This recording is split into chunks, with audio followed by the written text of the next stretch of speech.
while he's alive, there is only Lionel Messi. There is no discussion. If you're saying anybody else is the best player in the world, Messi's had a broken leg for a year, or he's dead. You are lying. It can't be true.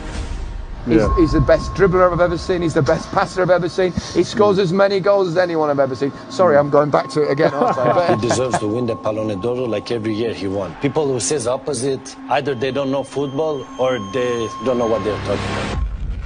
I think him and Cristiano Ronaldo are the best players. Okay, and the difference between them, both of them, is that Cristiano goes out there and his mindset is give me the ball in the areas where I can score a goal. He's a goal scorer. He's a goal right scorer. Up there, Goal scorer. Cristiano Ronaldo, he's not bothered about being on the halfway line and playing at the rhythm of the game. He wants to be at the cutting knife edge of the game.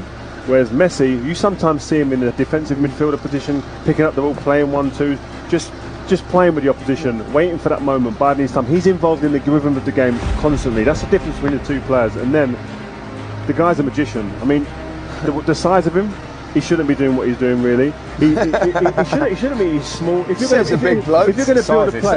to build a player to come out of a machine, you're not going to throw Messi out there. Messi is an absolute joy to watch. You very rarely see him have a bad game. Cristiano Ronaldo is exceptional, outstanding, but he can drift in and out of games, from time to time. He needs to be given the ball. Messi hunts the ball, looks for it, works hard for the team. That is the biggest difference between the two. So not only is he a genius on the ball that toys with defenders and dribbles and twists and turns, but the critical stuff, the really efficient stuff that scores goals or assists goals, he does brilliantly as well. So as an attacking player, the most complete player for me in history. That's for sure what I've seen live. Without a doubt, that was an absolute... I mean, you can't talk about people that you've not seen, like the Pele, the Di Stefano, but this is just a goal. 44 hat-tricks for club and country. This is liberty. It's out of order. That's too much. I mean, we 50 goals 5 times in a season. That's too much. I mean, his goal numbers, they're up there with the best, aren't they? They match kind of their goal a game thing of the very greatest players of all time in terms of obviously Ronaldo. We talked about the big, Brazilian Ronaldo as well, and then you look at obviously Maradona. I never thought I'd see a better player than Diego Maradona, but if you look at, it's not just the goal scoring numbers. Currently, Messi has a goal or assist every 48 minutes. That's pretty. Bear in mind that every game is 95 minutes long. That's almost 2. Every single game. If we were talking like Premier League greats, Alan Shearer will still talk about a goal every 2 games, being that's what a great striker gets. He gets 2 every game. This is an insanity that there's even a debate to be had. If you look at the underlying statistics, look at XG, so expected goals, you can break that down into XG build, which is basically you reverse engineer from the final shot, and you award that number to all of the players involved in the chain of passes leading up to that. So it could go to the goalie if the goalie started the move and he got passed around. So you would expect that Luka Modric, the greatest of all playmakers, that's where he would excel. Yeah.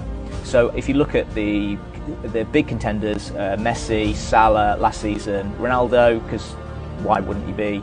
Neymar and Hazard. So he got 0.7 XG build per 90. And we have, within that group, there's a 0.81. Mo Salah had the worst at 0.2 because he's not involved in the goal, because he's actually just scoring it. So you can't be involved in both of those things. So while Messi had the best actual finishing part, in XG build they remove the value of the final pass or the goal. So you can't be rewarded if you made the assist in XG build. And he still had a better than Modric, as well as having a goal assist every 48 minutes. Where's the argument?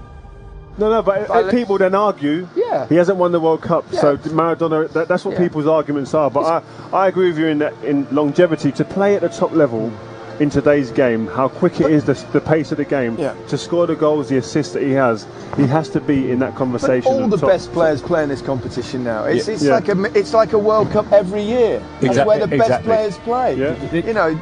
This competition has developed to the point where if you are the man that's been making them win multiple trophies, which he has over the last 10 years, then that puts you in that bracket anyway. I mean, we can talk World Cups. I think get the game changed, the modern game, this Champions League club competition, is such a high level, and this man is at the middle of it every time they do, or every time he is the difference. They've had great players, but even amongst great players, he stands up even higher, which is not easy amongst Xavi, Iniesta, all these ones. He's the one that we all speak about at first glance all the time. I just want to be in a training ground. Yeah. I bet you there's stuff he does in a training ground that don't even get onto the pitch here that people go, wow. I mean, you speak to some of his teammates, current and ex-teammates, and they say some of the stuff he done there, you can't even talk about it. It's that good. He's always been a team player. He doesn't play selfishly.